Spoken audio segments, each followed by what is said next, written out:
Добрий день, глядачі мого каналу. Ось дивіться, це така у нас пристройка, вхід в майстерню. Бачите, що тут твориться. Сквозні дири, все облазе. Ось такий вигляд має.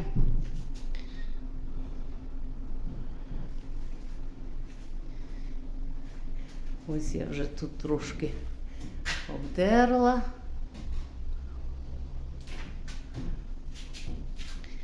Тут ще обдирати треба буде.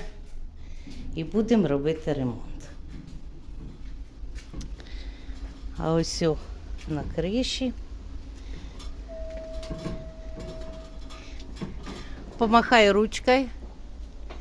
Кришу ремонтує, як кажуть, найомний робітник. По сумістительству чоловік. Тому що криша в нас затікає. Ну, погодився, то куди діться. Ось так, літо, студентів, вірніше, здобувачів освіти канікули. А ми трошки будемо так до ладу приводити майстерню. На ще й один хід. Ну і треба цей відремонтувати. Що вийде, я обов'язково вам покажу. Пристрілюємо сітку на потолку чи на стелі. Ось отак почали з цієї сторони, прямо над дверми. Тут ще прийдеться вбивати, обтирати. Ось отак, аж до дверей. Це армірована сітка.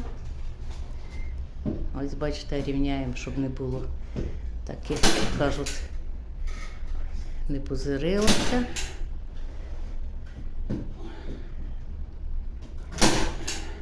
Як кажуть, будемо іскусственний робити гіпсокартон.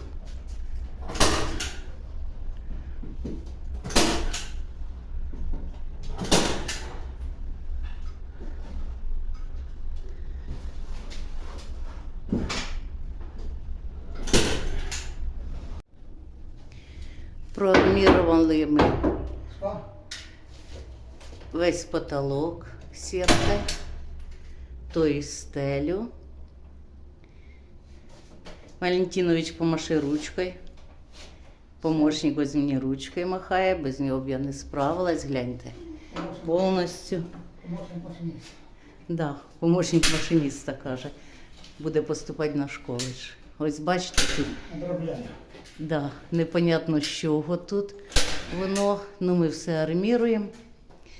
Потім будемо робити спеціальну смесь і буде як гіпсокартон. Не треба арматуру робити, бачите. Як зараз вигляд, вугли, звісно, страшні, але тут я буду штукатурною сіткою робити. Ось отак. Підготовчі роботи, крім ґрунтовки, практично зроблені. Ось таке воно зараз страшне. Усе. Бачите, обдерте. Коли зроблю потолок, верніше стелю, я вам покажу, що вийшло, ну а потім, звісно, стіни.